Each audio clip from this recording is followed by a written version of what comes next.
cuando me enteré que venga. Señores, ahora con mucha alegría estamos recibiendo a nuestro querido y admirado Mario Cayota. Buen día, Mario. Buenísimos días con este sol radiante que tenemos.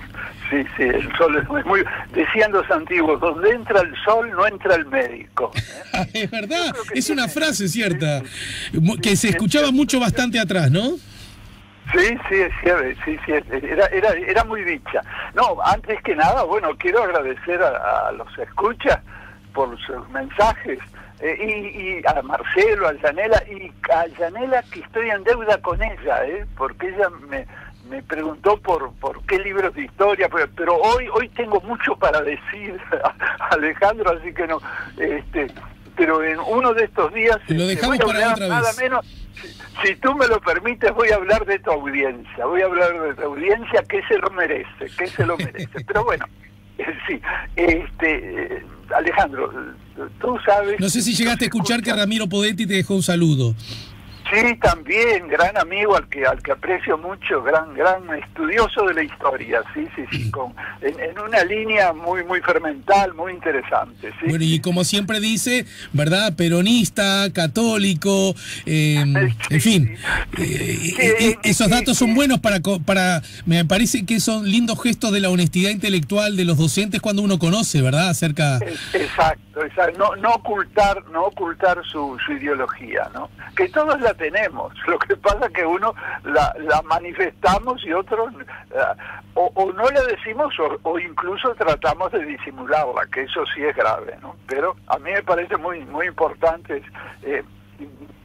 diríamos, es un principio de honestidad fundamental, bueno, manifestar realmente desde donde uno examina la historia, porque siempre decía Pirén, el gran historiador, bueno, de formación francesa pero de origen belga, ¿no? Él decía, el mirar la historia, ¿no? La importancia de la mirada, ¿no?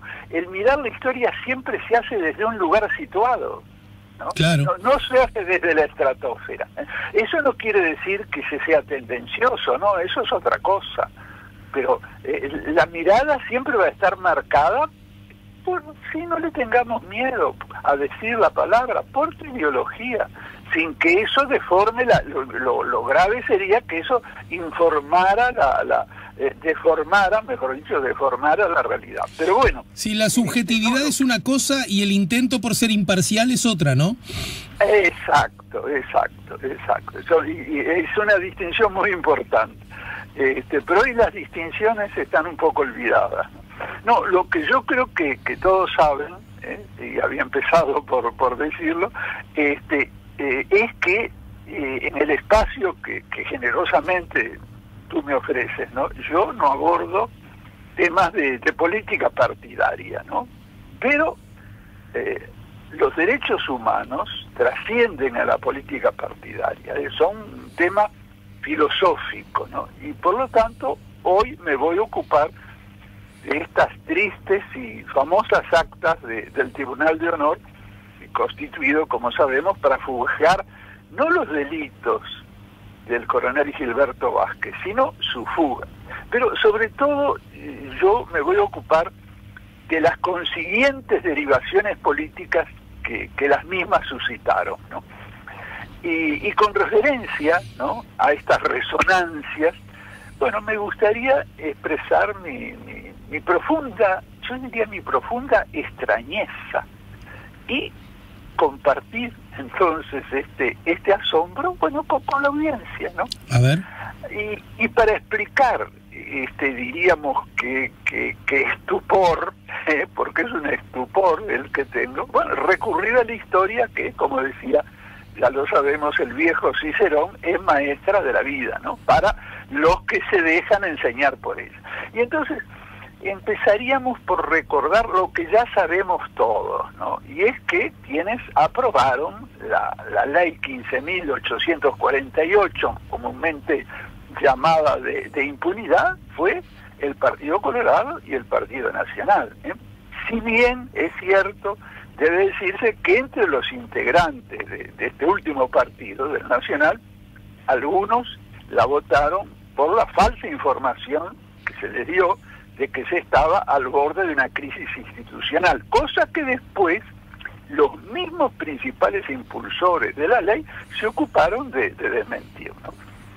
Entonces, a mí me parece que es extraño que quienes promulgaron una ley que impedía se investigaran los delitos de lesa humanidad, ahora le reclamen, ¿no?, al presidente Tabaré Vázquez y a la ministra Susana Berruti, no haber investigado, diríamos así, el contenido de las actas, que por otra parte no se le entregaron de modo explícito, por lo menos, e íntegro, ¿no?, en su momento.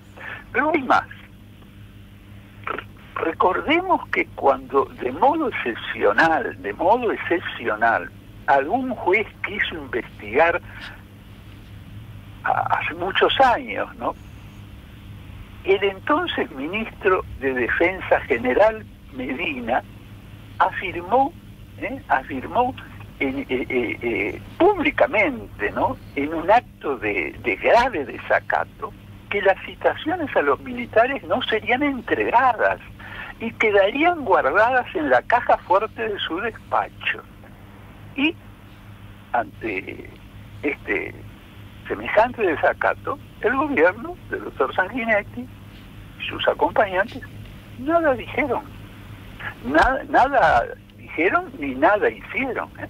Ahora, sigamos, porque es mucho lo que tengo para decir, sigamos avanzando rápidamente en el tiempo, ¿no? Y tengamos presente que cuando se aprobó la denominada ley interpretativa, la ley 18.831, el 27 de octubre del 2011, que ya había tiempo para reflexionar y corregirse, ¿no?, ley que fue impulsada por el Frente Amplio y que hizo posible la mayoría de las investigaciones, se le criticó fuertemente, está en las actas de la Cámara, incluso por legisladores que hoy se rasgan las vestiduras, frente a esta omisión, a esta presunta omisión, ¿no?, que habría tenido el doctor Vázquez y la doctora Susana Berruti, ¿no? Se debe pensar además que, salvo la iniciativa, ¿no?, que por otra parte resultó frustrada, desgraciadamente, que tuvo el doctor Jorge Valle, que no hay que olvidarlo, que sabemos que fue durante su presidencia, durante todos los años anteriores al frente, nada se hizo, pero nada se hizo en el transcurso de los gobiernos, tanto del Partido Colorado como del Partido Nacional. Los torturadores y asesinos, así hay que decirlo, empezaron a ir a la cárcel durante los gobiernos del Frente Amplio. Entre ellos, Gilberto Vázquez, del que se conocía su opinión desde el año 2008, a través de un documental producido por un reconocido cineasta. En el 2008 él decía todo esto, que ahora se sabe que también dijo en el tribunal que lo juzgó. Y por otra parte, hecho gravísimo, durante mucho tiempo, antes de que el Frente Amplio llegara al gobierno, fue profesor en el IMES, profesor en el Instituto Militar de Estudios Superiores, donde se forman los jóvenes militares. Algo de esto recordaba aquí en La Mañana en Camino días atrás González Guller, el doctor en ciencia política, ¿no? Un excelente análisis, serio, profundo, excelente análisis. Yo tuve oportunidad de escucharlo, pero creo que ha sido el único que ha recordado eso. El único, por lo menos que yo sepa, ¿no? Pero hay más, ¿no? Cuando en la presidencia del doctor Vázquez se creó el grupo Verdad y Justicia, grupo olvidado, quizás por responsabilidad nuestra, porque optamos por un perfil bajo, por un trabajo discreto, ¿no?, tratando de ser efectivo pero discreto. Cuando se creó el grupo, decíamos, el 19 de mayo del 2015, nosotros, por no decir yo, propusimos que comenzara a investigarse a partir del año 1968, cosa que se hizo. Pero entonces el doctor Julio María Sanguinetti nos salió al cruce con iracundas declaraciones, y lo reconozco con la elocuencia que lo caracteriza, ¿no? Afirmando que ello era un atentado a la Constitución, ya que en ese periodo regía la democracia. Se refería al gobierno del señor Pacheco Areco, inicios del señor Bordaberry, ¿no? Y a su crítica se sumó el doctor Gonzalo Aguirre con también sus eruditos argumentos jurídicos, ¿no? O sea que cual otros protágoras, ¿no?, partiendo de un hecho falso, inexacto, sacaban conclusiones a través de silogismos muy bien articulados, conclusiones que eran para impugnar la creación de este grupo, ¿no? Uh-huh. O sea, es decir, que la impugnación fue hecha por dos connotadas figuras del Partido Colorado y Nacional. Yo conservo los recortes de los diarios, Alejandro, ya que lamentablemente fui protagonista. Yo les respondí diciendo que no se trataba de analizar el periodo desde el punto de vista institucional, sino de investigar las muertes por torturas de por lo menos 5 ciudadanos, entre los que se encontraban, por ejemplo, Luis Batalla, asesinado en 33, ¿no? Y Roberto Gomenzoro, asesinado y después desaparecido, como sabemos. Por supuesto que nada respondieron. Pero entonces piénsese que cuando hoy el doctor Sanguinetti también reclama por las actas, con las declaraciones del mayor Gabazo, porque suma también este caso, en su momento no quería que se investigase con referencia a una de las víctimas de Gabazo, Roberto Gomenzoro. Uh-huh. Quizás no todos lo tengan presente, ¿no? Pero hay que recordar, es tan importante hacer memoria, como decía el viejo Unamuno, no basta tener memoria, lo importante es tener buena memoria, ¿no? Pero recordando, ¿no?, hagamos memoria, tengamos esa buena memoria que nos pedía Unamuno. Cuando se creó la Fiscalía Especializada en Crímenes de Lesa Humanidad en el año 2017, ¿no?, que ha venido desarrollando una labor tan encomiable, ¿no?, en el tema de los derechos humanos, ella se aprobó entre 82 diputados presentes, o sea, otros ni siquiera fueron, con 65 votos. No hubo una unanimidad, 65 votos, repito, y oponiéndose a su creación conocidas figuras que no voy a nombrar, ¿no?, tanto del Partido Colorado como también del Partido Nacional, ¿no? Entonces, en este raconto histórico, ¿no?, yo creo que cabe, Alejandro, una acotación más, con mucho respeto. Sí. Como es mi modo de ser.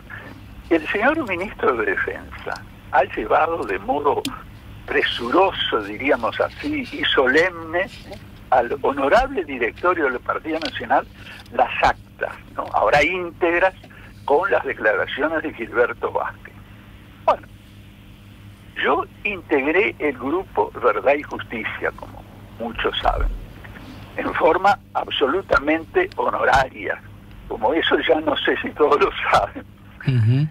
Ahí se digitalizaron los archivos de inteligencia, que fueron descubiertos por la ministra Susana Berruti, fueron descubiertos por la ministra Susana Berruti. También investigamos los archivos secretos del FUSNA y otros, asimismo otros importantes repositorios, ¿no?, que son los que en buena medida, junto con obviamente su solvencia y su tesón, le han permitido al fiscal, al doctor Perciavale, desarrollar su importante labor de la que hablábamos. Bueno, yo creo que el señor ministro en su juventud se opuso a la dictadura y eso hay que señalarlo. Pero yo iba todos los días, a pesar de ser una tarea honoraria, yo iba todos los días al grupo.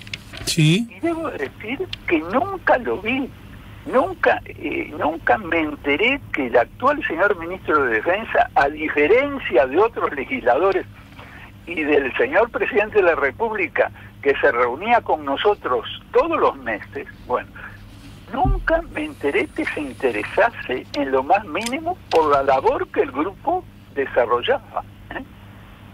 Y yo creo que todo esto tiene su coherencia, porque ha habido acá, por gobiernos anteriores, ¿no?, del Frente, una gran permisividad. Yo repito, ¿no?, el dato que nos daba el doctor González Gulla, ¿no?, que el coronel Gilberto Vázquez fuera durante décadas, en la década de los 90, profesor en el IME, es una señal de cómo debemos interpretar, es un aporte muy significativo a cómo debemos interpretar estos tiempos que estamos viviendo. Entonces, Alejandro,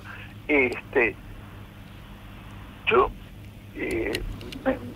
realmente, ¿no?, frente a los hechos que he narrado y las actitudes que se están asumiendo, siento una profunda extrañeza. Digo, una profunda extrañeza por no decir una gran indignación, ¿no? Y termino diciendo algo de lo que, si tú no tienes inconveniente, adelante.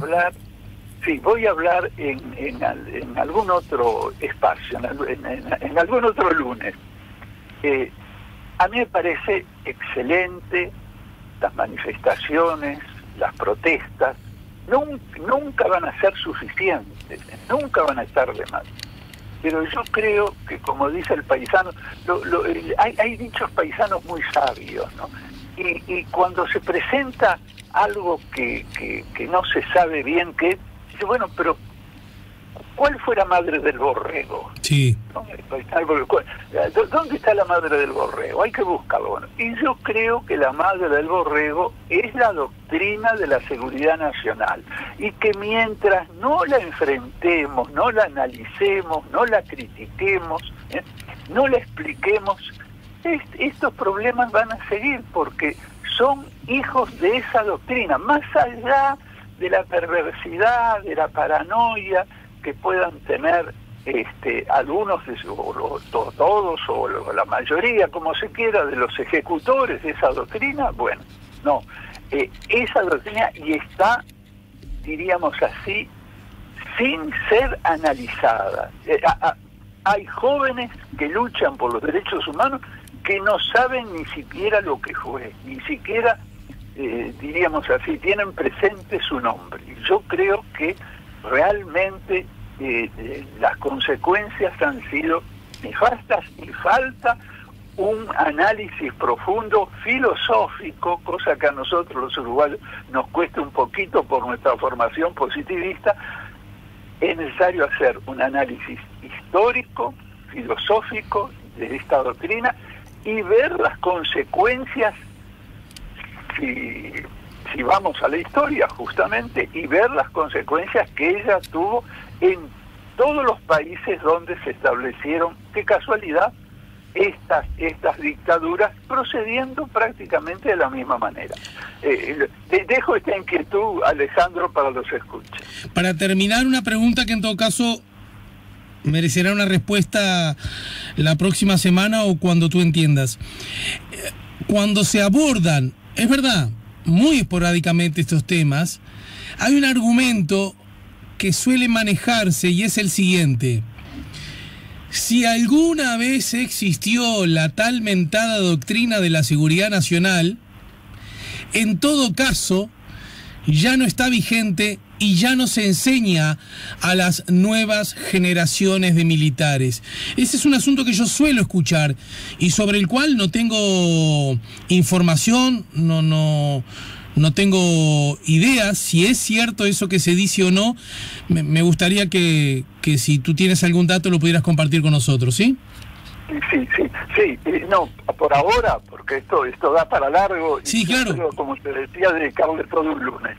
Pero hay doctrinas explícitas e implícitas.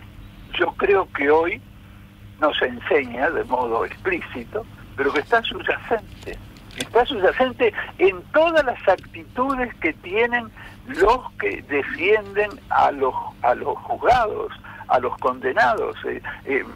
Basta, diríamos así, recoger sus frases para poder realmente elaborar de nuevo la doctrina de la seguridad nacional. Es decir, de nada vale que no se le nombre, pero es un convidado de piedra, está presente, no ha sido impugnada, porque los que dicen, bueno, ahora no se enseña, a eso se les puede decir, sí, es verdad, en forma explícita no se enseña, pero no ha sido impugnada, y eso es gravísimo.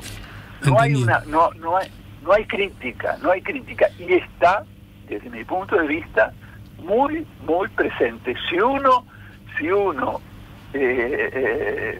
diríamos así, establece, hace un inventario de lo que se dice en relación a las Fuerzas Armadas, eso está presente. Incluso en aquellos que no tengo ningún derecho a dudar de sus convicciones democráticas.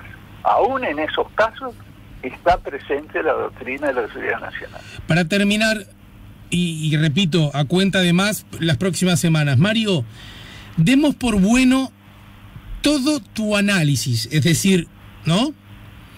Sí. Demos por bueno todo, de punta a punta. Demos por bueno que los que antes tuvieron una actitud para con la impunidad, ahora tengan otra mirada, otra perspectiva, ¿no es cierto?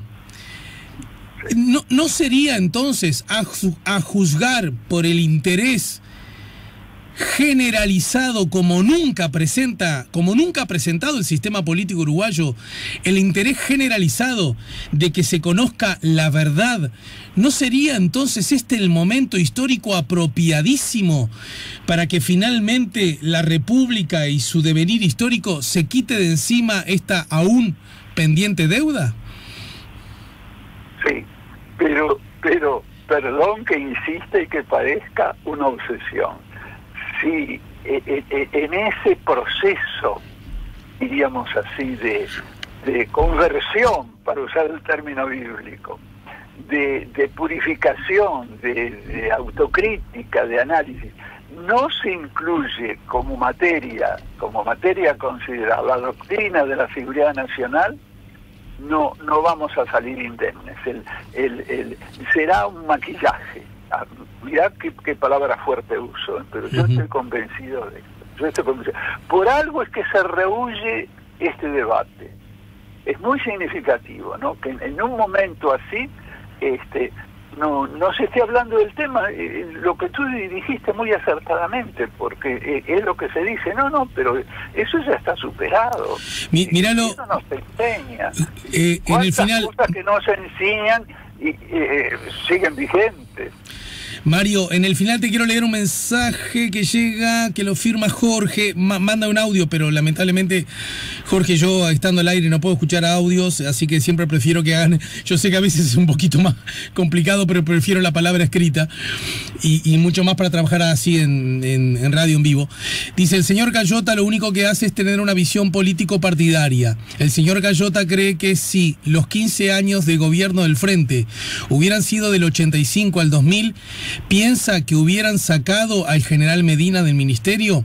En cuanto a la ley de caducidad, la discrepancia no es el contenido. Yo voté verde, pero lamentablemente fue refrendada por la ciudadanía 2 veces. Lo entiende Jorge Leoni a través del 099-894-987. Bueno, yo le agradezco su intervención. Siempre las intervenciones permiten aclarar el pensamiento. Yo creo que mucho de lo que él dice, lo que dice este señor, son especulaciones. Yo he hecho historia, yo me he remitido a los hechos, y esto no tiene nada que ver con mis opciones, que en definitiva a fondo no conoce, porque no ha podido hablar conmigo. Me gustaría poder hablar con este señor para que vea cuál es mi posición frente al frente a la política uruguaya, de manera que yo me permito decirle que en su intervención, sin duda, su comentario inteligente, hay mucho de infundado. Desde mi punto de vista, no tengo la verdad revelada, puede ser que sea él quien tenga razón y yo no me dé cuenta realmente de los errores de mi exposición. De todas maneras, voy a reflexionar y le agradezco su intervención. Voy a reflexionar sobre lo que dije en base a la intervención y la crítica que él me ha hecho. Bien, en todo caso yo voy a dar un dato de puro carácter informativo e histórico, y es: con la ley de caducidad vigente, repito, con la ley de caducidad vigente y sin que Uruguay estuviera sometido al mandato de la Comisión Interamericana de Derechos Humanos, a propósito del caso Hellman, que indicó que Uruguay tenía que cambiar su postura legal con relación a Verdad y Justicia, repito, con la ley de caducidad vigente, aún con esa ley, algunos ciudadanos uruguayos perpetradores de indecibles casi crímenes de lesa humanidad marcharon a prisión. Quiero decir, la ley de caducidad fue una barrera imponente para la verdad y justicia, pero aún así posibilitaba que llegara a algunos casos. Si antes de ese momento no llegó, es porque hubo una expresa voluntad política de que eso no ocurriese. Totalmente. Este es un dato objetivo. Después, si la voluntad política era circunstancia de las condiciones históricas, es un debate interesante, contrafáctico, que podemos mantener una y mil veces. Pero este es un hecho que es indiscutible, porque es un hecho. Te mando un abrazo, Mario. También. Y ojalá que todos, más allá de los debates y las polémicas, reflexionemos sobre todo esto, porque es importante el reflexionar para llegar a la verdad y realmente a superar esta situación que yo creo que nadie desea, ¿no? Mario Cayota nos ayudó a poner la mañana en camino. Ya volvemos con La Mañana en Camino.